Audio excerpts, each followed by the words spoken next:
C'est jeudi 10 décembre 2020 à l'Assemblée nationale et pas à bureau d'âge installé par les 279 députés pétitionnaires. Ordre du jour, il y a l'élo examen de pétition pour chaque membre. Il y a bureau, mais tout ça comme bureau qui est reçu par le chef de l'État Félix Antoine Tshilombo Tshisekedi. Pour quel objectif?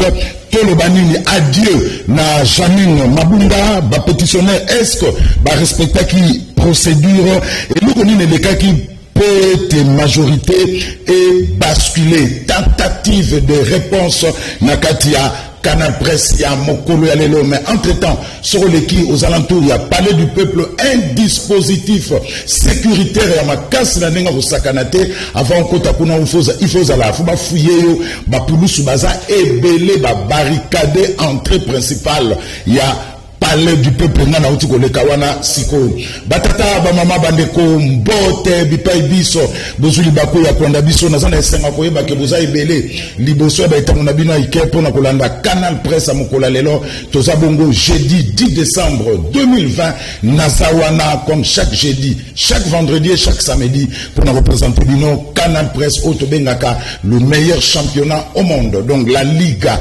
ezabongo Canal Presse celui qui se pelera na Canal Presse merci na équipe technique composée na Freddy Takidi Adolphe Dominguez et Tata Mobichi mwana ya Django na Koupar Bola mwana ya Yolo Mike Kamwaka mwana ya Lemba na réalisation Veyambata mwana ya Barumbu azana biso Issa Isalongo na rédaction Gimputu le grand maestro chef d'antenne Samson Ilunga mwana ya Kasai yene mutazana exploitation Batata Bamama Bandeko c'est bel et bien parti pour les 45 minutes il y a direct il y a le meilleur championnat au monde, la Liga. Bouye Malamu, na Canal Presse, il y a Mokolo Yalelo. Mais avant que na présenter Bino, Bamabianga, Otosana Bango, Nakati, il y a Plateau Yalelo, Bandeko Batali, Bouye Bake, et Belé Bazo que nous moussala Baza pour dépasser, et Belé Bazo que nous moussala Baza pour chocolater, pour Nanini, Maïna courant, et salité à travers presque la ville-province, il y a Kinshasa. Et ça, bon, on se demande, que fait la régie des eaux,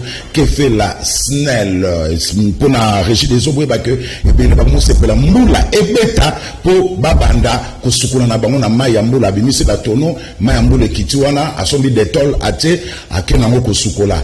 4h du matin, maïza obima, bana foba la mukoba, okene classe nitongo, pour bazwa maï, eza passi, na SNEL passi. Passe Makasi, le Kinshasa est dans le noir. Toujours batté, na dispatching. Il y a presque 4 à Bafeder, il y a SNEL, na commune à Gombe, balobi, ba jamou bazana musala bango, kataka courant, il y a baline surtout à Senwe, bino kuna na Gombe, na la simato, tanga kombo na bino, bozo ko 4 à courant, boye bake eza bien. AAP, to commune à état de droit, AAP qui salue mes banda, la SNEL et la régie des eaux, vous devez faire très attention, mais ba facture eza voya na fin du mois. Passe Makasi, ndeti ba image autre proposé bino na Funa 2 na commune ya Barumbu population à Coton les a souffri na mai na courant vers Mbata mona ya Barumbu akene ko kutana bango mai kamonga mona lemba tozo biliki.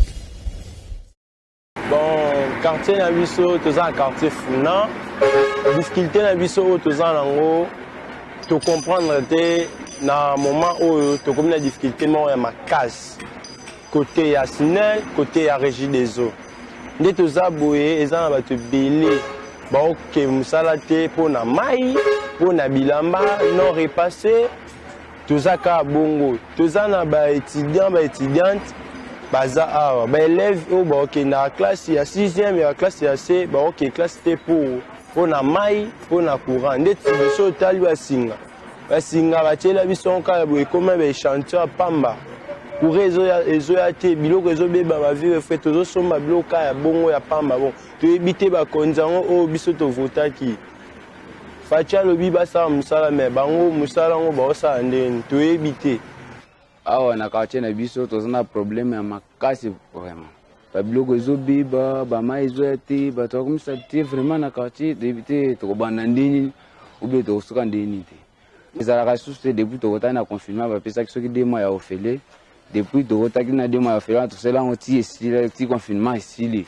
mai ezalaka susu te courant memema tokomi na délestage quartier tozalaki na délestage be te tokomi délestage bonde ekomi ya makasi tokomi pa semaine okomona to bosala na semaine moko osala courant une fois ou bien 2 fois ou 3 fois boye soki po courant eboye pasi mona ta courant yata na 0 heure bo ti 6 heures courant ekei mai ekoyata ibanda koyata ba 0 heure ti ava tokoma ba 1 heure boye mai ekei tokomi na ntongo boye ezangi eloko kosala ata eloko moko kosala mpe papa na quartier na biso difficulté toza nango eza ya mai na courant donc courant ebunga courant ezalaka susu te nayeba soki eza nini courant ezalaka susu te bana batia biso bato ya kabila babebisa makambo ya courant ezalaka susu te okomi ka ye 2 heures 3 heures ekei libela bafacture chaque donc moi soki esili avant kutu moi esila baka bato asinele paka bopesa mbongo ya mai donc emati mpe makasi mai ekoloba eza te mai eza te me bazoyela biso bafacture ya mai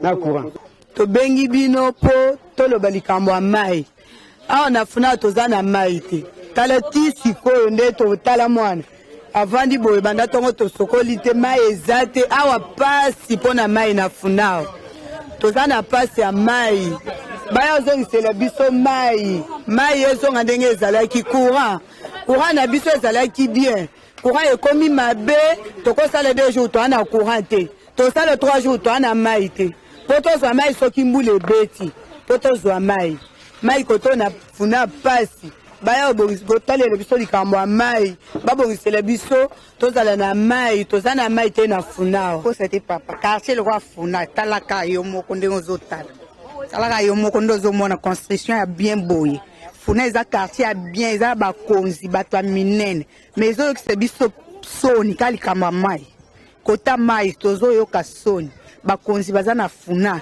quartier kitoko boye liboso tozalaki boye te nayebi te makambo euti wapi toyebi te soki place nini euti bango lokola baza bana misala bakobima bazongi bakuti bana misala badebrie kota mai mpe bake koluka yango mosika bazongi bamoni mpe nyonso eleka mais bango bakozala lese parce que bana misala bango bazodebrie mai bazongi bakuti mai basokoli mais mai eza pasi tozalaki na makambo te quartier na biso kitoko makasi boye mais babebisi kota mai toyebi te soki mpona nini tozoyebisa bango bazongisela biso mai na biso normal ndenge ezalaki liboso toza na posa courant na biso ezonga ndenge ezalaki biso toyebaki makambo ya delestage te toyebaki yango te soki nani yango akreye makambo oyo na funa tokomi yo lelo baoyo bazwa lobi kuna bamosusu bazwa tolalaka molili biloko ezalaki te moto abimisi makambo oyo araisonne bien bazongisela biso courant na biso normal na mai ndenge tozalaki.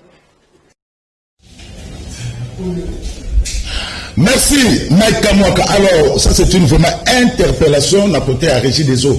Na SNEL, il faut vraiment passer l'effort parce que la population quinoise est pour souffrir. Nandenge, ya ko sakanate, ma ezate, courant ezate, to sengi na SNEL na Régie des eaux, batala likambo oyo. Mike Kamwaka mana lemba bomba deuxième image. Nani ateki na sima, ya baka ya una komi na bandalungwa, tukoswango après. Alors, ba invité, na sabongo Gauthier Sey, journaliste à CNews, Gauthier Sey Mbote. Netic News. Netic News. Limbi Sangai. Netic News. Mbote Djekuzulu et Sengomala pour invitation. Mbote na ba téléspectateurs. Mbote na ba ninga puis ba co-débatteur. Et puis tozo plaider pour un débat républicain. Merci. Toujours débat républicain. Vacances. Bonjour. Saute bien. Ma invitation présente à CPI, ma casse parce qu'on a pas de notre mais. Semaine où est bandit dans ma camboye, mais Nazwa na ligate na kuta na chibeme exemple tellement yo kakabiso na kuta ni pesi na chibe. Merci beaucoup. Voilà, comme habitué à Canal Presse, Rodrigue à parti politique, il y a envol o kambami na délice sanga impong Jakasen Capito. Rodrigue Mbote. Mbote mingi ndeko Zulu, merci lisusu pona invitation na yo. Mana yo ke lobi likambo ya baka ya Bandalungwa ya makambo ifo ela musabiso bana ya Bandal. Lobi bateki o epe tokubanga ya pe lisusu likambo stade municipal ya Bandalungwa pamba te na etao etikali lelo ça fait 4 ans kino lelo misala wana esila kate tokubanga pe tosutuka lobi na tongo bateka yango.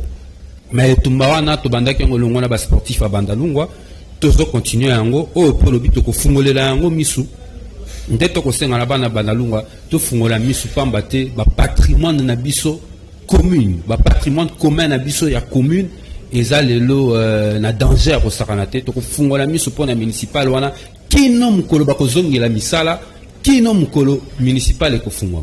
Merci. Nakanisa kako yate posoka katene ngai na ipsa Adolphe Dominguez Tata Mobich ube rodi luwa do bazwa kiti na ye comme ça bana Bandalungwa baza la témoin mais aye Jean-Serge Tchibin un peu perdé Mbote na batwa la yeso na Bandalungwa mobimba Kishasa mobimba Mbote na bino jamais na zanga liga parce que c'est le meilleur championnat au monde.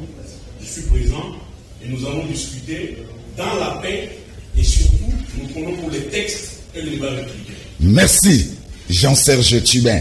Alors, Tobandi émission na Gauthier Sey, première plénière, c'est jeudi 10 décembre, na Palais du Peuple à bureau d'âge, installé par les 279 députés pétitionnaires.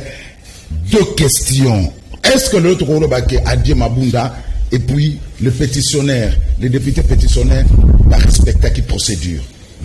Ndeko Zulu na banana na ma IEO elekaki na Assemblée nationale mokolo to monaki ya dépôt to ya convocation ya plénière ya secrétaire général à l'Assemblée nationale na kanisi bandeko na biso ba député bakendaki musika makasi. Il est permis aux élus de faire une résistance démocratique pacifique pour empêcher tenir à plénière songolo pakala ou bureau à s'installer. Mais comment on a kobuka bitumba na ba pota o esalemi kuna dirka ba mabunda garde du corps nae sérieusement malade na moni bande comme ça militant IDPS ya PPRD gravement blessé ezaki pasi pe mawa mingi et puis inviolabilité ya nini ya hémicycle ya palais du peuple. C'est condamnable na rosenga na ba élu du peuple. To benga ba honorable parce que ba batu ya lokumu. Et Sengeli bazala honnête, basenga peuple pardon, na scénario oyo, va faire vivre biso. Dire que Adie Mabunda na yebite lelonde et qu'on s'est dessiné, et qu'on s'est décidé à 10h, il y a plénière, bureau d'âge convoqué plénière lelo, mais l'obi na saki exercice moko attend que Mopanzi Sango. Je fais la ronde entre GB et Fatima et le bureau Tower de Mabunda. Bisika ba réunion bande koleka. Mais on a constaté le komoko mawa. Les mêmes têtes, on a monaki na Tongo, na Tower, na PPRD, na Réunion, na ba Mabunda, na Bandeko Chadari, na Boutou, na ba 17h, 18h, na kia komola ba tête, on a sous na GB. Le même tête de député, na komituna. Est-ce que Bandeko ba député wana, oye ba ko sala, ils allaient vraiment en âme et conscience, par conviction, ou ils en ont oye moko na bangwa yebisinga alobite, bah on peut ça transport de part et d'autre ambongo à l'état tout que soit partout où est-ce que la conviction de ça sabango mission au bakosal. Donc dire que ça adieu Mabunda c'est difficile de le dire maintenant. Pourquoi? Parce que on constate que au côté au quotidien hier na GB ils étaient 252 côté na tikaki moins de 200 députés 190 quelques na ken azongi vers 21h pour lobby bato FCC va venir jusqu'à 0h. Je les ai trouvés remettre à 250 quelques. Ba mati nombre na tuni bandeko lisa présence eza wapi ba mati nombre natala boy blongi 6 na yeba ki na mona ki sukuna ba ekoto o te ba on a demi tout tozo zilati 0 mois transport il faut bima. Donc je pense qu'il n'y a pas de conviction devant les urnes. Les votes étaient secrets débat député ba ko se décider, mais il faut dire qu'il y a frustration quelque part. Changer le bureau Mabunda ne veut pas dire que FCC majorité basculée. Il y a frustration dans le cas de la FCC. Il y en a qui pensent que le bureau doit tomber, mais élire d'autres dirigeants, mais qu'à la FCC. Mais on a regretté ma classe, comme on a retirer garde. Il y a des Mabunda, déposer une pétition n'est pas synonyme à déchéance. Ou comme une dictature. Jusqu'à ce jour, à ça, présidente et assemblée nationale. Et c'est là qui batika ye bakoleka na vote ceux qui plénière ekoyesi parce que la même plénière ekoki ko réhabiliter ekoki ko voter pour lui ko réhabiliter ba greffe ba tche contre ye ba balayer yango majorité dynamique et c'est constitué autour na ye ba maintenir ye. Donc, comment on a dit que Salimaki, c'est quand même regrettable. Et c'est un qui va respecter ma prescrit, va respecter ma texte. Mais, la Kolobé était, on a conclu qu'on soit député. Dès qu'on a une union sacrée. Moko ba koya. Et nous, Kolobé était besoin majorité. Pour besoin majorité, et c'est un besoin parti politique. Et sengeli bandeko baza ba s'apaiser normalement bandeko ba benga bipai na bipai union sacrée ba la majorité la majorité. Tu ne peux pas prendre un individu, un député, mais pour avoir la majorité c'est constitué sur base de parti politique tout ba regroupement et si sikoyo nan to commune à niveau anate total là oyo koleka na 10 heures. Voilà, alors on est Pancras. Quand on voit déjà bureau d'âge Mosokodia FCC. Maman wana Aminata FCC. Gaël Boussa moi, il y a Jean-Lycée Boussa, ministre du Commerce extérieur, Eli Aboudjala. Parce que moi, je suis premier suppléant. Pour Jean-Lycée Boussa, et national Aboudjala, na Sénat. Je crois que la provinciale, doit être tous les trois. Na côté Assemblée nationale, a tiré mon année Gaël Boussa. Na romona Jean-Pierre Liaou, à Katingam. Na romona Solange Masumbuko, pour na mona na plénière à mardi. Accueilli. Aux hommes, que ça devient sérieux. Il y a mot d'ordre. Il y a autorité morale, ils ont sous-souté, Patrick Mouyaya, Bakatingambo, donc au moment on a commis sérieux, Pancras. Donc la majorité a vraiment basculé ou bien il faut tous la plénière à l'élo.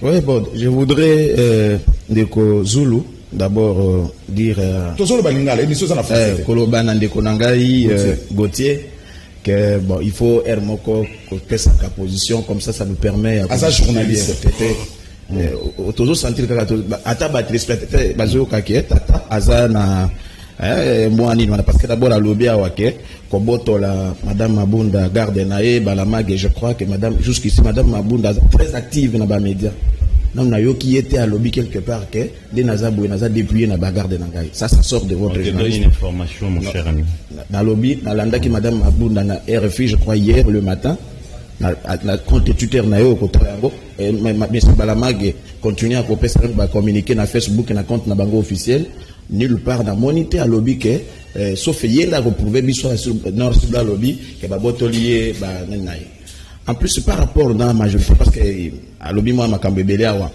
majorité FCC d'abord on ne cessera jamais à koloba yango awa FCC ezalaka groupe nani groupe parlementaire était et FCC c'est la partie politique était et sa plateforme et puis union sacrée au bazoloba ezali kambo ya ba député te au cité non Patrick Mouyaya Ndeko honorable Yaou ou bien Solange Masumboko ouais eza bongoté ou bien honorable Adrien au mukolo pétitionnaire wana azam to peut perdre des élus de décaisser peut-être bazoyi bangoté en fait eza de conscience prise ya conscience okaki Ndeko gi mafuta alobi et pas naïe natika pa bayebi cacheté bayebi FCCT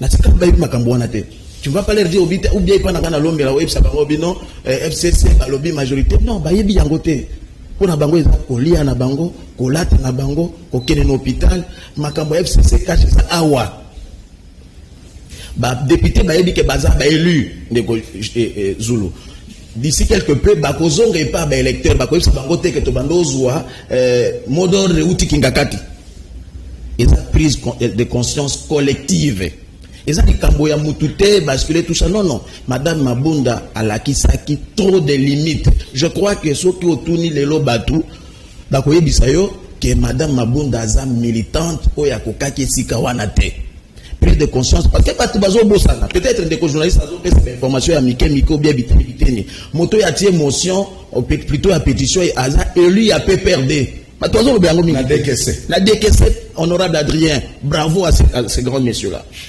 bravo parce que biso toza bongo wana eza makila ya ba patriote aza moto à PPRD aza moto ya IDPCT aza moto ya UNCT moto ya Envolte moto non moto MKT aza moto ya PPRD. En fait, Les lois, FCC dans la majorité, cache dans la majorité, de toute façon, mon cousin Bokaloba qui cache ses ailes sous-soutés, FCC ailes sous-soutés. Bon, la majorité s'est effritée. C'est-à-dire que, évidemment, ce qu'on tourne bateau, basali, droit ou bien bateau, bayebi français, malin, bago, so que, effrité, qui kolobake, tango bazala, qui lisanga, moko akbeyi, babengi yango, effrité. Donc, cette majorité n'existe plus. Donc, banambo, kane bazui conscience, union sacrée, la parti politique était. Union sacrée, la parti politique de conscience. Étant des prises de conscience, il y a batonyon, yo sur mon discours, n'ambo, yo bateau, batambane, batambane, dimanche, voilà. Au sommet, on a ici, bateau, tout gagné, chal. Bateau tout dans zela ba moto ba biso ko bateau to fana na ba quartier ezaka moi makele était moi sentir peut-être dans zela bateau zo bête ba vuvuzela ils ont des prises de conscience bateau lobi pour la première fois mokozambo ka lobi biloko bateau balobaka ba mama wenze c'est pas pour rien on dit batika bazoloba ayambi ba shege ayambi on dirait yaza puis congolais que ba shege abandolo balobangwa mais mokozambo ka yoka ki ba shege mokozambo ka yoka ki ba wewa ayoka ki ba mama ndunda abi tata. Merci Pancras. Tibin Jasserge, est-ce que le 279 députés pétitionnaires va respecter la procédure? Matoni Mengi de Zulu, 30 secondes, c'est la dénonciation de Makassi. Pour prouver une fois de plus que les gens qui nous gèrent, et surtout le de presse, n'évoluent pas dans la logique qui respecte le texte. Il y a 2 jours, depuis 3 ou 4 jours, le gouverneur de la ville de Kinshasa séjourne à Tinis, à Keneko Zoa. Nzela, toko participer à la 40e Assemblée Générale de ma mère francophone. Mère et l'autre ya Okamo. N'a pas quoi qu'à tant gentini mobile ma colonae na aéroport en la jupe pour qu'on ait Tinis. Un ministre de la Santé au niveau national.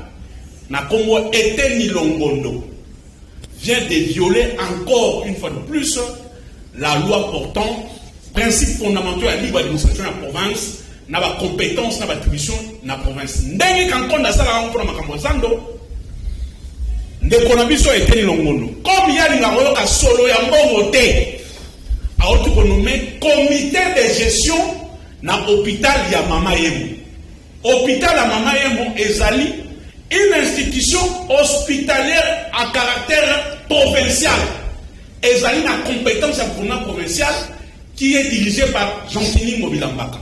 Et cet hôpital a été créé sur base d'un décret de loi, il y a 27 juin 2002, portant dissolution d'un établissement public dénommé Hôpital Mama Yemo et tout ça. Le ministre de la Santé se permet, il y a besoin d'un arrêté ministériel pour abroger un décret de loi pris par le président Kabila. C'est une violation grave de la Constitution. De la même manière que quand on a violé la Constitution, à continuer à violer la Constitution, va gouverner par exemple des missions de propre gré. Il y a nous dénonçons cela et nous attendons impatiemment arriver à gouverneur pour mettre sous pied et décider sur ces cas. Parce que, vu la Kinshasa, et qu'on a bloqué par le ministre de l'UDPS, qui fait la toute immobilier à poser à acter, quand maman est maison au solo, manque babongi cité, basomi ba fricoté, tout le monde a été noté en tant que ministre national, a coupé sa mort, on va bongi sa mort. Mais l'élo, ngobila so bongi sa mort, kazo bongi sa bloc belé, a trouvé que tout va partenaire ba bimi sur mon solo. Oyo ekoya ko ba moderniser maman yemo, ba bongi sa yango, et tel longola yo ki solo yango ngwana, et peut se directrice à ce comité de gestion. C'est un dossier à suivre. Merci. Allez, revenons à sujet Nabiso. Vous en avez des questions. Merci beaucoup, Negozulu. Toko Bina Makambouya, ma député. Toyemisa Kibino ici, que la République est en train de reculer. La République est comme il est là, République, il y a forcing. République, il y a biceps. Liste de pétitionnaires. Et Zalaki, liste moko alimentaire. Na ebisaki la tentative il y a pour négocier les députés na biso. Quand bien même que ce sont des députés babengaka députés nommés, quand bien même que Kabuya abengaki bango boma député tika policier et bandaki banaka ba proposer bango 10 000, ça n'a pas marché. Mais quand c'est les députés na biso, comme ces gens-là sont incapables de foutre enseignants, parce incapables de foutre médecins qui travaillent dans Covid et tel le monde salaire bongo. Ils sont incapables de foutre un militaire au front. ce qui va faire c'est bon et en bon à l'état ils ont fait lire liste à pétition le FCC va démontrer qui pense que la majorité a basculé, cette majorité n'a pas basculé. Donc FCC va revenir na plénière à l'élo. Je vous annonce que le FCC sera na plénière à l'élo pour couper court à tout ce qui s'est dit dans la rue et surtout sous le poids limité. Les gens qui pensent que le FCC a perdu cette majorité parce que nous connaissons leur plan à maman Zalaki qui est Mambounda pour se justifier, va profiter pour pas essayer. Donc Mambounda va se justifier. Nous disons que Mambounda et tous les députés du FCC seront au grand complet et les lots nous allons trancher cette histoire. Il y a majorité. Oh, il y a attribué que le FCC a fait de majorité. Le FCC n'a pas perdu sa majorité, sauf quelques impopulaires. Des gens comme Debita Kouira, des gens comme le Patrick Mouyaya, des gens comme Liaou, des vagabonds politiques de souche qui peuvent partir librement, mais majorité FCC et Mungité et Zalinanzela, parce que le FCC va démontrer aujourd'hui à la face du monde et à tous les Congolais, ceux qui ont corrompu par les députés de l'Histoire Kini. Jean-Serge Tibin, Namokole Lelo, FCC va garder combien de députés? Jusque l'année que nous avons Gauthier pour son honnêteté, malgré que Maliba est intimidé par Pancras, il est journaliste, il peut ses casquettes politiques. Jusqu'à hier soir, parce que nous avons pris part à ces réunions, nous étions au-delà de 280 députés. Députés du FCC, au-delà de 280 députés, et ces députés ont dit que la majorité ne va pas basculer. Parce que bon, il y a le proposé 10 000, 8 000, parce que bon, on les a dessinés à enseignants. Comme ils sont capables de payer les enseignants, les députés. Merci. Et la majorité. Allez, Rodrigue, même temps d'antenne. Le FCC, démonstration de force tout à l'heure à 10 ans, on a plénière. FCC Babi, Bakoya, Bitumbate, Bakola qui s'est majorité basculée. Ndeko Zulu. Même temps d'antenne. Oui. Tikana Banakoloba, na réaction Koyo Kapen de Konangai à PPR de Tibet, que vive la démocratie. Voilà. Démocratie, au biso en volte au Bunda. Démocratie au biso en volte au Bimisa Motoki. Démocratie au biso en volte au Fingama Likola ba position na biso. Tika lelona loba na mongongo makasi.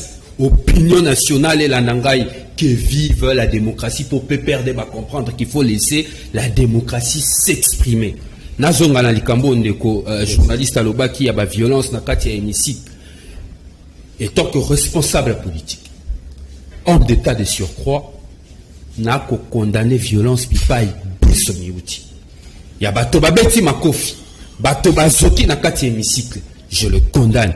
Mais violence ndeko Zulu, ezaka o ba journaliste o presse la kisi bisote.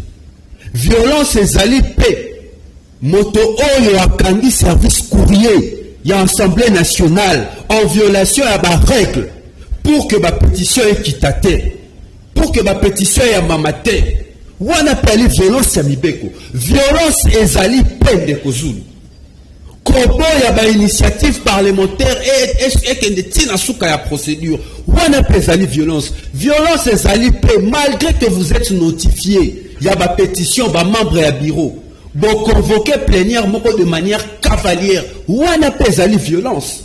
Mais violence wanande et engendrer violence au bisonyo sotoko condamné. N'a insisté. Nazo ko encourager violence et les kakité. Mais nazo condamné ba violence na ba forme nango nyonso. Il y a pas que la violence, il y a ma kofi et à l'épée na ba violence il y a mibeko. Le fait d'avoir violé les règles établies tant sur le plan législatif que sur le plan réglementaire et à l'ikaka violence république. Mboka, un état fonctionne que sur base de texte. Sans le texte, to kotie sika mosusu. O yakani sikazalaki makati lobby. Yako nyata mibeko. Pour que a démontrer bato force na ye, lelo ba ko la même réplique. Nyonso wana ezali condamnable. Wana ya liboso. Yami balé. Bon, likaba retra ba garde non se réserver parce que la moni yango trop na ba réseaux sociaux, j'aime pas trop les informations. Nazaki ko zela koyoka mongongo. Il y a concerné bango moko baloba ba dénoncer yango malheureusement jusqu'à preuve du contraire à moins que les amis sur le plateau ba démontrer autrement na yoki yango te likamba retra ba garde mais ce qui est salami na ba procédure te eza république te biso tozo ko encourager un état ne peut fonctionner que sur base de règles établies. Yamisatu union sacrée. Union sacrée, bato batika comme pour la biso en vol. Tout au sein de la bato batika comme on a le rôle à camp politique, moko salema contre baka mususu. Non. Et ça yango te. Union sacrée, il faut tout le monde à yango. Prise de conscience. Retour aux fondamentaux d'un État. C'est ça l'union sacrée qu'il faut voir. Ezate contre Batouya FCC, ezalate contre Batouya Cash, ezalate contre Batouya en vol. Mais ça pour l'intérêt de la République. Parce que Tata Mokonzi Ekolo on a dit Sikuru naye à reconnaître que les 2 ans au Balekisi na kati majorité na bango, biso to akote de takala et ali échec. Yango wana biso to kosenga na bato, batika comme mamboka na confusion. Il est temps de fédérer les forces pour que total à 2 ans à venir, parce qu'on est à sous des actes électorales, 2 ans au Koya, to placer les fondamentaux pour la mission en vol, n'a pas insisté les fondamentaux où il faut le lot refondation, il y a action gouvernementale, État la yali misaki, 3 axes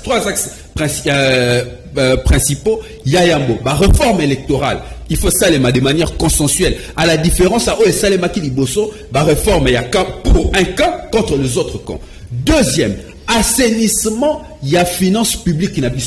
Pour que mon solo l'État pas colamate, donc faut la mise sur l'Ikambo, tali réduction à train de vie, il y a l'État. Il y a mis ça toute situation sécuritaire pour la stabiliser paix. Il y a sous quand oui, cité par là. Pour la côte en l'Ikambo, on a eu qui une décolanga, il y a peur dans le lobby, majorité, toi attends la majorité. Il y a la démonstration de force à lobby en tout à l'heure. La lobby. Majorité et c'est défini ça quand on a grande question le cola. Ce qui est solo bazali majoritaire. Parce que tout va se définir l'élo. Nakanisa l'élo, nous ce qu'on a défini. Ce qui bazali majoritaire, c'est une grande question. Pour la bango balinga qui motion les kate, bon mais son nini ba pétition les kate mais les qui. L'élo siko bazana atteint à pouvoir démontrer que BSO FCC to ndimi ba bureau va continuer à siéger. Dans le cas contraire, majorité kozala infiltré et que senga et que démontrer que premier ministre Oazaki dégagé na 4e majorité na bango à perdre confiance tant et à majorité que confiance à président de la République, la conséquence logique et république. Par rapport à Mbora Oyo, on dirait ba politicien to biso ba to bengam ko diriger mboka to na sanctionnaire te.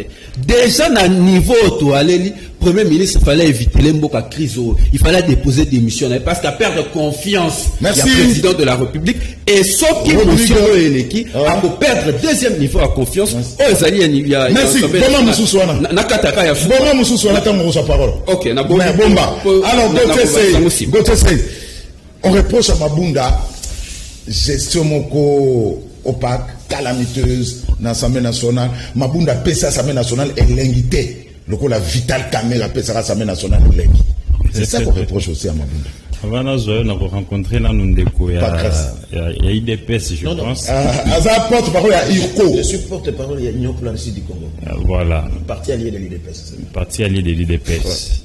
Je parole et puis il commence directement par chercher à identifier les gens sur le plateau. N'habiter ceux qui sont informateurs au Fatia renommé. Quand il parle sur la question et à retrait à Bagarde et à Mabunda, j'ai posé les fondamentaux en disant que hier, moi-même, j'ai fait la ronde entre GB, avant-hier, j'avais fait la ronde entre GB et Fatima. Hier, je fais le même travail. Donc, je sais remarquer. À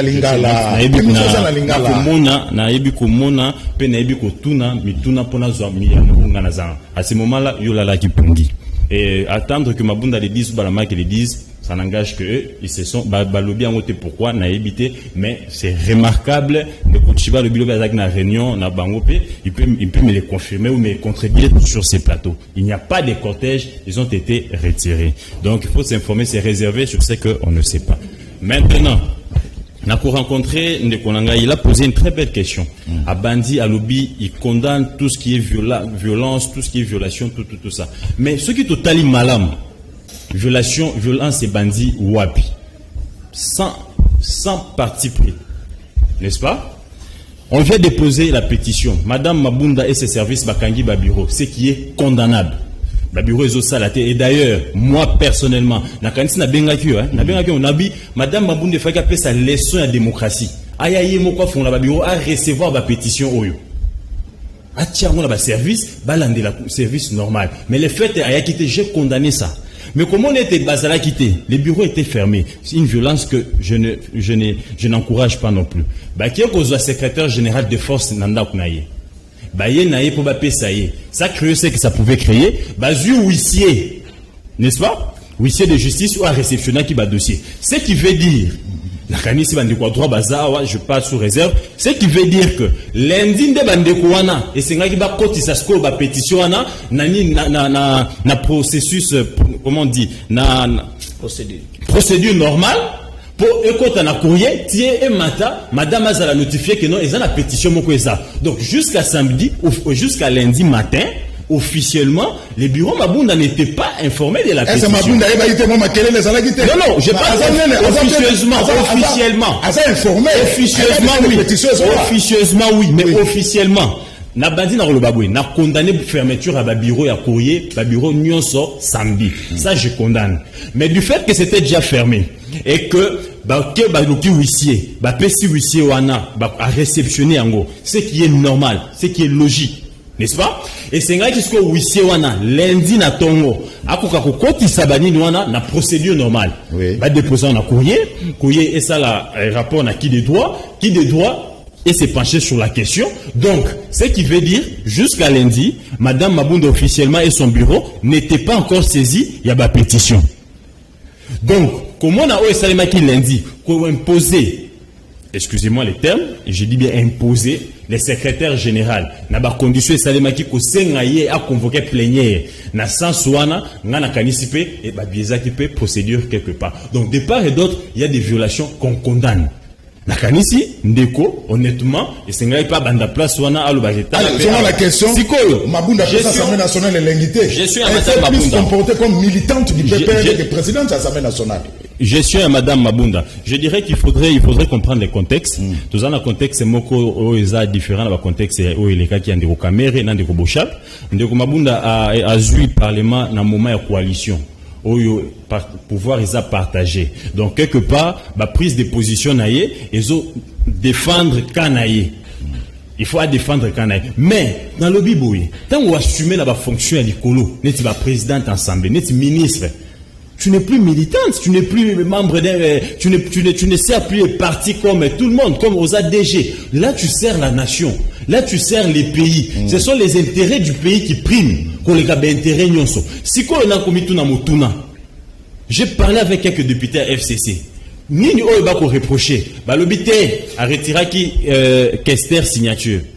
Contre signe Kester et Zaki se souté kaka yemo konda bande ko signer pas bimsa mosolo na banque ndeko Kabunda confirmant au lobby na réunion union sacrée a lobby ya solo atanga itango na yaki wana na koma mukanda na ebise na lobby mosolo ya Assemblée nationale na banque fraké zoma na 3 signatures ya Mabunda, signature à vice-président na signature à Kester mais ngai na Kester to banda ko signer kaka yo ndo zo mosolo ndeko Mabunda pe ndeko Kabunda a évoqué un lobby. Mais je me pose la question, Kester wana, nous dit comment on a dû na piqué crise, et nous compatir na ana centre na ngali ma centre, ba service ne ba tu informer nga sikoyo, ba visinga zank ngali ma centre ato sa crise d'AVC, nzamba za na akufate, abika po ba ko justifier, pour ba menace de Kabunda sa global lobby ba okende tina justice. Il faut justifier ba fond ya parlement et peut-être ceux qui ont des banques sindé. Mais on a une Kester on a dénoncé raté. Pendant tout ce temps, quand on va retirer la signature, elle n'a jamais dénoncé pourquoi. Ndeko Kabunda à son temps, à tout moment, il règle dans les médias.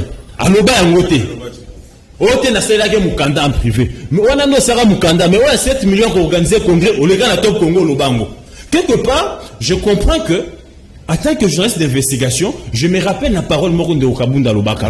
J'étais derrière eux. Nazaka ko couvrir événement moko. Alobi, je suis l'équilibre de cette assemblée. Awa bazon ngaba longolanga. Si je pars derrière moi, il n'y aura plus rien. Merci. Est-ce que Eza acharné maté? Est-ce que Eza NT? Et puis Nakota là, qui est en avant-plan?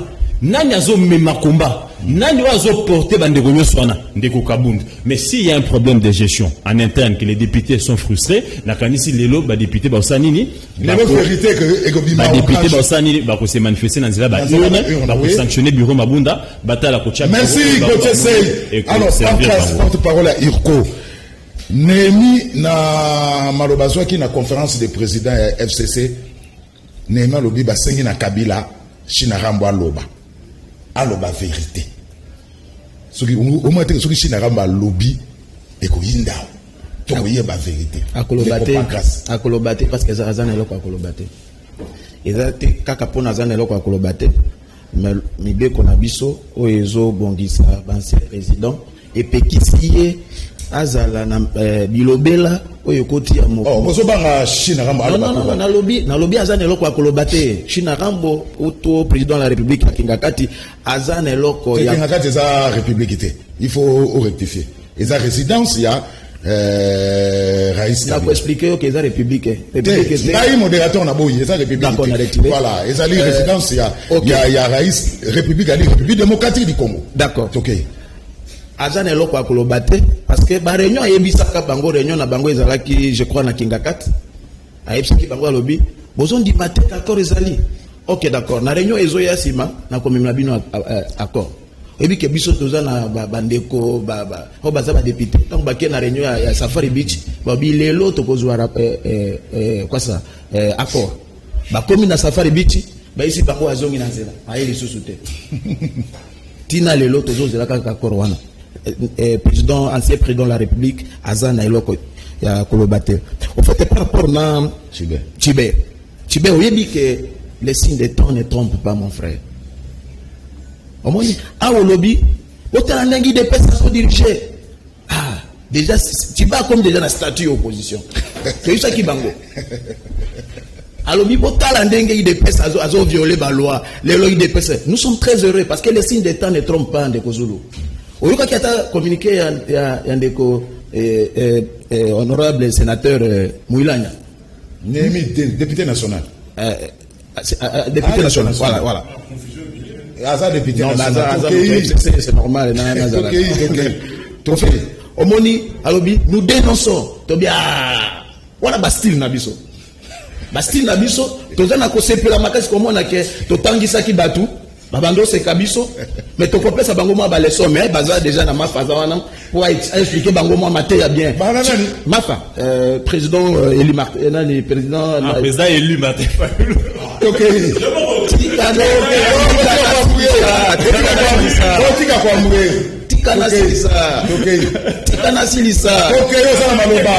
Na lobby président élu des réseaux sociaux Marco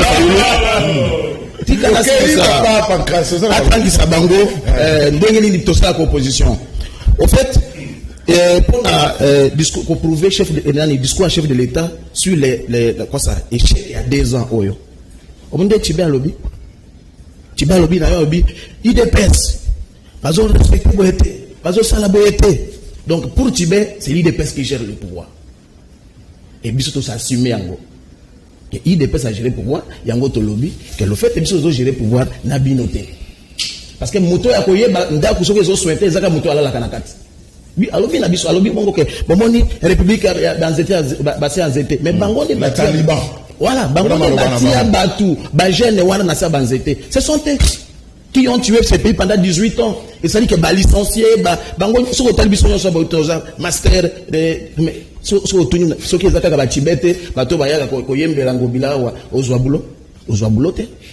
c'est comme ça qu'ils ont géré le pays.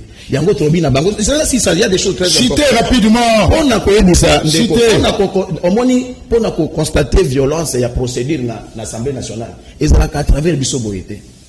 Surtout les députés, quand on a plénière, parce que plénière, les autorités Assemblée nationale. Kounande, quand on va débattre, il faut que procédure zalaki mabé. Parce que d'abord on a forme, avant qu'il y ait fond. Comment on a bien la motion incidentielle pour nous battre, les cambos moyen de débattre, rango exaté, attendez, tu sors. C'est là que nous avons le recadrer. OK, chité.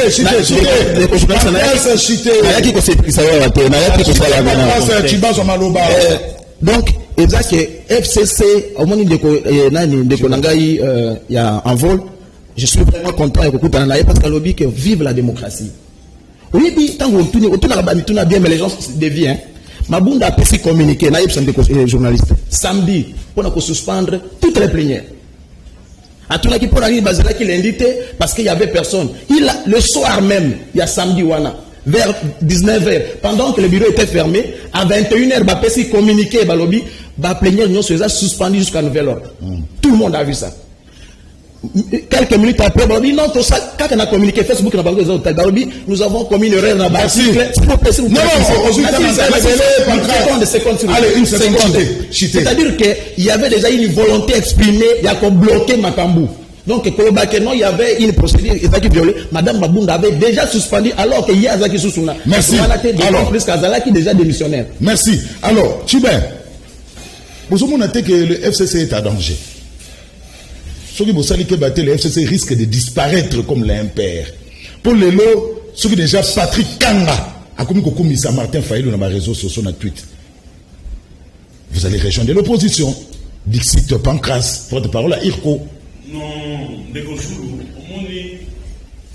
Ndeko Pancras, Azali, image, na foui, ya idopes, na balina yi. Mon opécie 8 minutes. Voilà, vous imaginez. Tout ce qu'il a fait, c'est de tergiverser.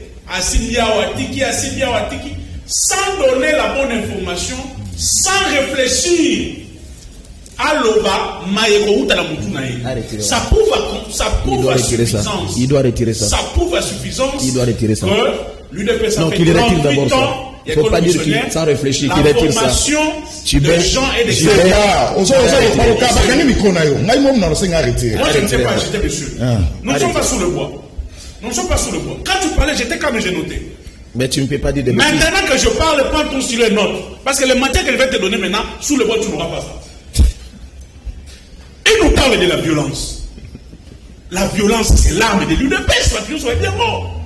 Dans ce pays, vous avez tué des policiers. Récemment, vous avez violé la loi sous l'état d'urgence. Il y a chef de l'État. Fatih Beton, bon, les policiers. Les images sont là. La violence, c'est l'UDPS. Vous avez violé la loi. Oh, il y a un règlement d'ordre intérieur plusieurs fois. Je n'ai pas vu Rodrigue Ramazan condamné. Vous avez assiégé l'hémicycle du palais du peuple, monsieur. Mais la violence, c'est qui? C'est l'UDPS. Quand un député comme Kaboum a l'audace et le luxe de crier sur un général d'armée, monsieur, le pays est tombé très tard. Nous avons vu un député adresser des propos déplacés à un grand homme qui s'est battu pour que armée ou armée, comme général Amoul. Je n'ai pas vu Rodrigue Ramazani condamné. Monsieur, la violence, c'est l'UDPS. L'UDPS a tué un député du FCC à cause de sa barbarie. Tant que vous avez député tika policier, vous avez tabassé nos députés. Ça, ils n'oublieront jamais, monsieur. Même dans la pétition, les gens vont s'en monter. Que vous avez vos bêtas, vos sécanatés, vos pantalons, tout le bango. Quand vous avez un député nommé, ça, ils n'ont pas oublié, monsieur. Donc, ça, les députés vont voir Koufa Nicolas, il y a violence là-dedans. Donc, la violence, ce n'est pas les FCC. Maintenant, parlons de choses sérieuses. Il nous parle des principes. Est-ce que l'UDPS respecte les principes et les textes? Gauthier s'est apprécié Maté et Awana. Il fallait avoir bien noté, Azali agité. Les textes, le principe, ne sont pas les mots où ils ont à l'UDPS. Parce que, hier, mon corps a été en malam. Kaboum qui gère ces partis-là, il y a l'UDPS. Il gère ces partis en violation. Il y a statut dans le monde. Moi, je suis de l'IRCO, monsieur. Monsieur, tu es un sous-traitant. Est-ce que la carte statut l'UDPS, tu es un président intermédiaire des alliés? La carte statut l'UDPS, autorité morale des alliés. Est-ce que tu reçois la question plénière à l'élo? Éviter d'attaquer Nanani. Elles ont la question plénière à l'élo. Nous avons une question précise. Plénière à l'élo. Voilà. Et les gens ne s'agitent pas. Je peux encore arriver à réfléchir ça comme Gauthier. À cause de la frustration peut-être interne, Mabounda peut tomber. Mais la FCC ne tombera pas. Parce qu'on a alimenté nos députés pour créer une sorte de frustration contre Mabounda. Et puis, les gens de l'UDPS s'attaquent à Mabounda. Pourquoi? Parce que Mabounda, c'est une femme intelligente, correcte et sereine. Si vous n'avez pas étudié, et ça Mabounda vous a mis la tête. Si vous n'êtes pas passé sur le banc de l'école, les gens Mabounda tête. Souci la maman a dit une population alimentaire. Souci la maman a dit Mabounda qui ça va mention alimentaire. C'est-à-dire, basali mention le Kouta, ben ici, ministre des Transports. Et Raboya, ça va le Tchocho 2000. Ça, ce n'est pas le travail des députés. Les députés font le travail à contrôle parlementaire dans les normes. Mais Nicolas Mabosso alimentaire, il faut avoir 10 000, bateau va faire une motion 20 000, ça Mabounda a refusé. Mais Mabounda va partir. Il est déjà partant. Mabounda a demandé aux députés à ça la Moussa d'abord, Mabounda a pété sa député, moi ça la Moussa contre le ministre. Oui. Mabounda a pété sa bataille de presse, il fait les débats sous le bois là-bas. Loi n'a rien à voter une assemblée nationale Mabounda pour la LCC pour la population. Kaboun, il est député. Loi n'a pas de 1000 lois. Donc, pas de loi, 2000, il y a 4. Oh, Kaboun, il y a ça. On va y aller en Maboun a bloqué. Merci. Merci, Tibet. Ils sont congolais. Oui. Congolaises. Les lots, ils allaient jour de la qui s'apparent. Donc, le vin n'est pas tiré. Le vin n'est pas tiré. Comment il va être tiré? Nous allons dire à l'idée. Donc le FCC persiste ici. Banana concertation. Consultation. Oui, consultation. Bon, ça va député la mission. À député, qui ne sont pas d'accord avec vous. Merci. Et certains ont signé ces pétitions-là. Licolo, il y a frustration. Licolo et moi, mon solo, mais ils ont dit que le LCC, vu tout ce qui s'est passé comme violence que vous avez fait à l'Assemblée nationale, ils ne peuvent pas. Merci. Et puis, Souka par rapport à CG, Yoka Kaboum, ce qui a estomaqué même l'IAO. Kaboum, il y a l'IAO dans ma député LCC. Je serai là. Je porterai votre voix et je protégerai vos intérêts. C'est Kaboul qui dit à l'IAO. L'IAO se pose une question. Kaboul, est-ce que vous respectez la parole? C'est ce qui a fait maintenant aujourd'hui que ma députée Béliba qui m'a dit non, ces gens ne respectent pas la parole. Parole à Kaboul, merci. Alors, toujours cité déjà Mike Kamokasa Sinalenga, Rodrigue, après l'Assemblée nationale, d'après une source sûre, la prochaine étape, Alexis Tamouemouamba. Bon, Taboula Raza. Bon, permettre que nous ayons des côtés moi muké.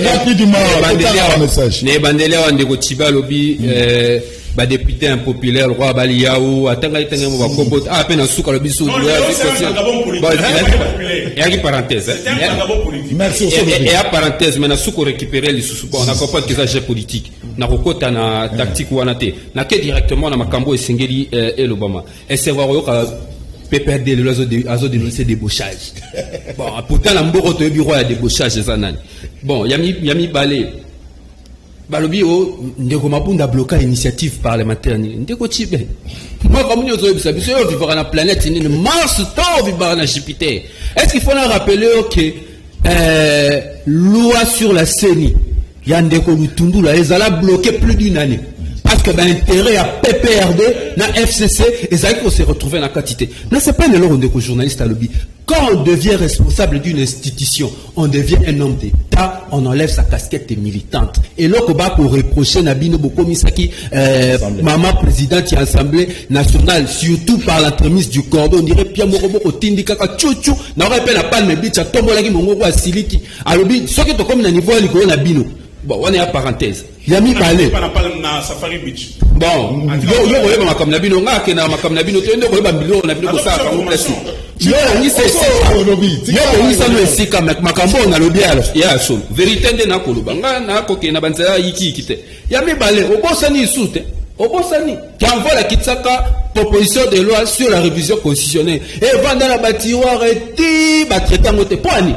Kaka bino wana lokola intérêt na bino te bokipa ngote wana ya blocage te wana ya ouverture mais ta ouverture à sala mbango na espace à quelques jours loi mina kusakata mbango yo mamo azwaka likambo ya ameni yango loi mina kusakata bu ba na ko débattre yango likambo ko kamwa wana ya fermeture te ya ouverture ya mi balé ouverture on sort to la muka. Ordre du jour et à la tête. Plénière convoquée pour d'autres questions. Mbalamoko ba intérina Rosar Malone. Toloba te. Makamuni yo ko bisa biso yo ba Congolais ba ko ta biso ba komi ko mituna yo vanda kana Suisse. Peut-être on tsoko ya kale lo na aéroport anji. Menga le kana kuta on ba débat makambo na ko bisa yo. Oyebi ke mama Mabunda akumbeli penza Assemblée nationale on dirait fédération moi PPRD so pe section mo ya merci oya kosuki c'est Ali Boy oui biso parti en vol il y a Délice Sanga il y a honorable Délice Sanga le cerveau d'état parce que on a koloba analyse sangiste on va jalelo na bakolo baka kabiliste bobanga bango jalelo Non, voilà bakolo baka tshisekediste bobanga bango jalelo soki Nicolas Sarkozy ayebisi bino ke ali gaulliste bobetele maboko ngana yebisi bino ke ngana asesangiste na ko soutenir sesangisme biso pona biso e ali likambo ya l'État. L'été sengele tambola na ndenge mibeko lobi. L'été sengele tangemla ndenge yali memia yango to lobi. Lelo nde lelo qui vive la démocratie. Soki FCC ali majorité et so mo banga milité. C'est aussi la discipline. Alors moi comme ali majorité il faut tirer la conséquence. Mais Morgan news natanga ba message uti après uti ki ba poto comme ça na fait ça bon une conclusion. Merci Mona Elemba. Alors bonjour Ndeko Zulu. Gauthier Sey azalaka mutu ya FCC. Il fait semblant d'être neutre. Trésor Pamali na Kitambo. Naza FCCT. Naza neutre. Bandeko ya républicain. J'ai dit ce qui est bon, ce qui n'est pas bon, je condamne. Merci. Bandeko ya IDPS bayoka soni, ba député mécanique ba combien important, tala pouvoir économique comme mabango. Voilà, Ndeko Zulu émission Canal Presse comme cuire awa na Bandalungwa, juste na avenue Bukaka. Merci Bana Bukaka. Il faut qu'on accueille au président le meilleur championnat au monde. C'est tout à fait normal. Et à Liga. Bonjour, le monsieur du FCC. Azolo Bamakambu, comme si il n'est pas congolais. Tous les Mibango, ils doivent tous partir. Jonas depuis Ntsele. Ndeko Oyo ya Gentini Mobila. Abisabiso, terrain triomphal, et Kei Wapi. Nani ateki yango. Abisabiso Bana Kinshasa. Voilà. Chibe osouffri les lois. Ndeko Zulu, biso awa na njili na quartier 6, courant ezoya likala, moya ya kolanda Canal Presse ezate, mawa. Tukoma kochaka ka groupe, aja moko na kombo ya Seba, natangi kombo na eba komi wao. Aja moko na kombo ya Seba, ya SNEL. Seba, na quartier 6, oza agent SNEL, batangi yo ao. Nde azo kata courant pamba pamba. Donc Seba, na quartier 6 na njili, yo kata bango courant pamba pamba. Bakonja SNEL ba ebi. Voilà. Léo olona ki pondu okobuka pondu lelo ekolekate suite ya palais du peuple nde tozozela lelo za suka Ndeko Zulu tunela biso lelo problème ya Assemblée nationale nde ezoboma mboka député nini assez asali moso pour na problème ya population oyo ye avota bango car lelo peuple azo souffrir Ndeko Zulu bakulu na cravate batinda bango pe na kanya makasese potondi ma état de droit magina Bandalungwa Ndeko Chiben alobaka avec arrogance pona nini nyonso il appartient au passé batika mboka et décoller. Aïe aïe, Ndeko Zulu, yango likambo ya mai na Kinshasa komi nini au juste directeur général ya régie des eaux azomona to azomona te. To sepeli komona Ndeko Gauthier Sey parce que nous apprécions ses interventions. Tunela biso ye nini ekoya dans les jours à venir. Alors on a mot de la fin. Ndeko Zulu pona mai na courant eza passe pe mawa. Ndeko Zulu plénière ya lelo ekozala na heure nini 10 heures. Voilà. Poto moni déjà ba jeep ya la police ezo circuler na libanda palais du peuple. Voilà, bah de quoi poto Joël Ramazani depuis Belgique. Je pense que les pétitionnaires n'ont pas respecté la procédure. Nous assistons à une forme passif des dictatures. C'est regrettable. Wana Joël Ramazani à Belgique m'takomi. Car Joël Ramazani à Belgique a commis. Nous pensons que M. Jean-Marc Kaboun doit être interpellé pour destruction méchante, trouble de l'ordre public et incitation à la haine selon les vidéos qu'on a vues. Wana Joël Ramazani depuis Belgique. Bonjour Ndeko Zulu. Cette union sacrée risque d'être un conglomérat des aventuriers car elle est composée des ex-moboutistes, kabilistes, exemple Kinke Moulumba, Charles depuis Kolwezi. Merci Bana Kolwezi, besoin de Dabiso. Alain Vouzi, bonjour Ndeko Zulu. Tout le Dabiso va inviter Nayo après informateur, peuple Azela Nini. Alain Zambé et Pasola Césarien depuis Brazzaville. Merci Bana Brazzaville. Bana Nakabiti, mais président Félix lui-même, pourquoi il a attendu 2 ans de gabégie de sa part avec des dépassements budgétaires? Bonjour Ndeko Zulu, informateur c'est quand? Toujours c'est la facha nommé. Bonjour Ndeko Zulu, bah député ba komi ko sabiso soni na Congo. Fred depuis Londres, tous les députés congolais ba mboka soni. Voilà. Bonjour FCC na Faïlou, ba komi na même famille. Voilà. Merci. Une minute pour la mot de la fin. To clôturer. Go Sey. Merci beaucoup Ndeko Zulu. Prochaine étape, c'est le Sénat. D'après les informations. On peut s'appeler Yano. 1 minute. Nangala rassuré na bandeko. Oui. Je ne suis qu'un républicain. Oui. Je condamne le mal. j'encourage les bons, n'est-ce pas? Ce qui est bien, je dis que c'est bien. Ce qui est mauvais, na loubi que ezamabe. Ceux qui n'a commis la couleur politique, na koya na koloba na la couleur songolo, to pakala. Mais pour la rencontrer Ndeko, cher frère, quand on t'invite à une émission, au Longwe Panayo, au Yenatongo, prends soin, yako yebaba méandre et dire ce que tu maîtrises. L'Assemblée nationale, toi, l'administration, toi, un côté politique. C'est que toi, tu dis que bah, débattre on a la plénière. Là, ce sont des questions qui sont régies dans le règlement intérieur et assemblée. Ce que nous sommes en train de dire, c'est l'administration qui n'a rien à voir avec la plénière. Ouais. Ce que nous sommes en train de dire, c'est bah, méandre extérieur, n'est-ce pas, menace qu'on condamne. Et toi, tu peux pas dire que t'es bien. Non. Peu importe ni nayo, quand politique nayo, ce qui est mauvais, c'est mauvais. Merci, Gauthier. C'est comme ça que nous allons construire ces pays. Merci. Mais ce que je veux dire aux frères et sœurs, oui. Ces pays nous appartiennent tous. Moko na moko na biso azali na part ya responsabilité. Et pas itozwami moko na moko atonga mboka. O eza mabe to telema to ba yali mabe. Eza te po eza rouge, to eza pembe to ba tete yenda za mala. Merci Gauthier. Ce qui se passe aujourd'hui, il faut dire que quelque part il y a vice de procédure et sengeli bandeko bazungana. Procédure to kakota la mboka eza régina mobeko. To respecter constitution. Merci. Pancras. Nous allons répondre à la question à raté. D'après nos informations, prochaine étape, c'est le Sénat. Tu as répondre d'abord, la majorité mécanique. Mécanique est au fin gâté. Une minute, hein. Ah ouais, pas mécanique. Non, ça va. Mécanique, elle dit que parti pour que soit qui majorité, bah sangisi. Mais quand le monde, c'est notre ami Tibet, Ayebi que sous saison perdre. Regardez comment il parle avec tous ces États. Parce qu'Ayebi déjà que bourgeoisie. Voilà comment il souffre. Au moins, il est posé. Maintenant, des coachs dans le bac. Au moins, il vidéo ça sur Facebook parce qu'il y a des bassins d'État et que ça kate. Mabunda kokoya lelo, na koya na émission lobi bel après lobi akokoya. C'est fini, messieurs. Prochaine étape, c'est là Tambou Mamba. Ouais, bakende parce que population va ici avec Tolembi Bango Batibe. Il dit azo finga biso bato ya science été. Mais tanga na tanga université de Kinshasa. Nazan diplôme. Pas de vie privée. Parce que le but, mais pas de vie privée sur le plateau. Ma personne, misala te yango toza na science été mais c'est bien. Le but que toi pesa bato misala pour toi on a science été parce que bino au monde loba wana fufunde ikendeki mayo. Parce que yemi ke musala bine zandi no ye ko fula ngobila wa ofuli parce que toi tu es né avec ngobila en politique. Mais biso toza depuis longtemps il faut que bozuaka tant bozo tambola ndeko zui sachet ya mayo te na poche ozui moi mateka au peu na poche parce que gaz lacrymogène et ça makasi. Merci Pascal. Un voleur puis c'est crier. Merci. Bino bata débauchage. La corruption. Elle va kata micro na. Kata micro Pancras. Et puis le va na une minute à conclusion. Prochaine étape, Sénat. Au moins, d'abord, non, c'est faux. C'est une mauvaise aventure. Les arrière-pensées nuisibles à la Pancras qui rêvent. Ils vont s'alimenter. J'ai dit à Vacances, Mabounda peut tomber aujourd'hui, l'FCC ne tombera pas.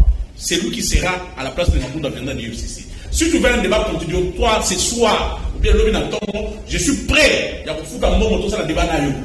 Ça, c'est un de deux. Ne t'agite pas. L'union sacrée, c'est avec le PPRD, monsieur. Pancras. Non, l'union sacrée, c'est avec le PPRD. Il y a parole. L'union sacrée, c'est avec le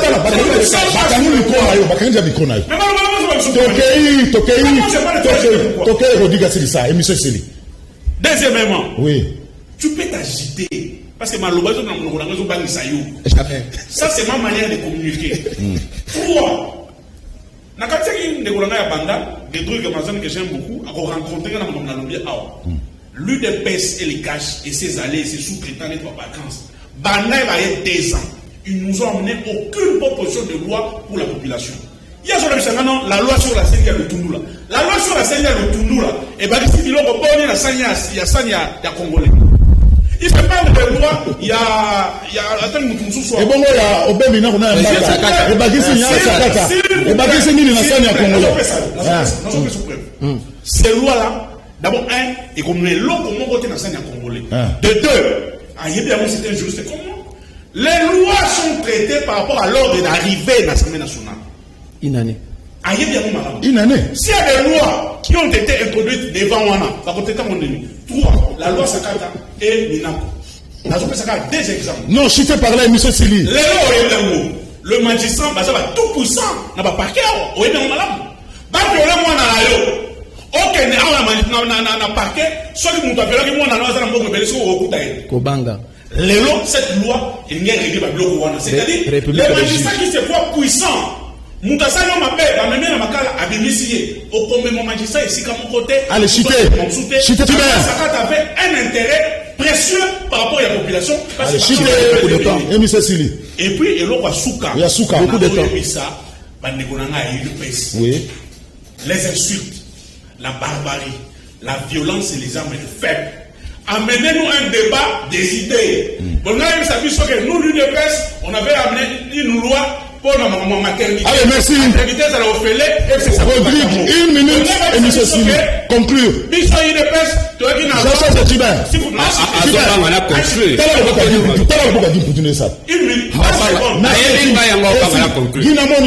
Merci.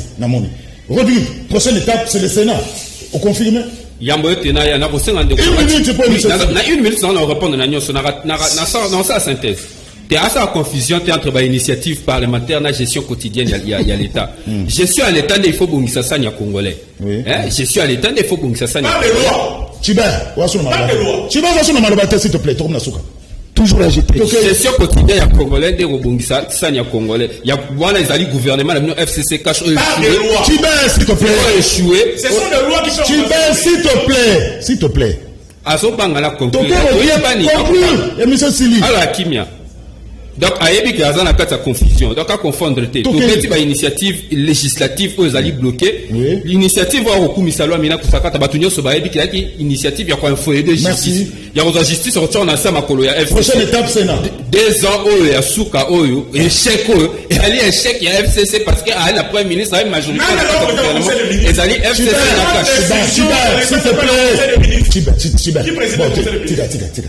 Natika Kobonia Kobotola Malobande Kotsuli. Prochaine étape, c'est le Sénat. Vous avez la réponse. Prochaine étape, Naïbite, Nanga pour réfléchir sur la supputation. Tangi ma information dans les réseaux sociaux. Un acteur politique aussi sérieux comme moi, n'a aucun qu'on dans la Makambo et ça n'a pas fondamental. N'a causé là. Ceux qui n'ont pas de précision, tu reçois dans la plateforme. Mais bah, FCC cash, coalition, on a baébake, un chèque, il y a des. Merci. Salut pour incomber, n'a pas. Merci, Rodrigue. Chiba, merci. N'a courage. Merci. Merci Gauthier C pour la disponibilité. Merci. Na Pancras. Merci beaucoup. Tout le monde a mon numéro. Au Bengi, on te programme. Merci.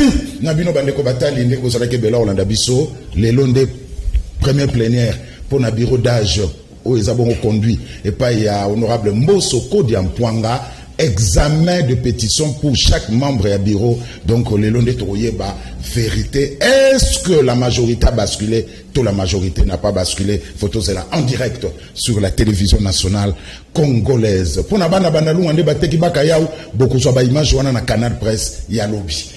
Rediffusion 21h30, numéro Moussou Rosala à lobby, avec plaisir. Boutika la malamo, Kolo Yanzambe, Biseka, Biso Boswani.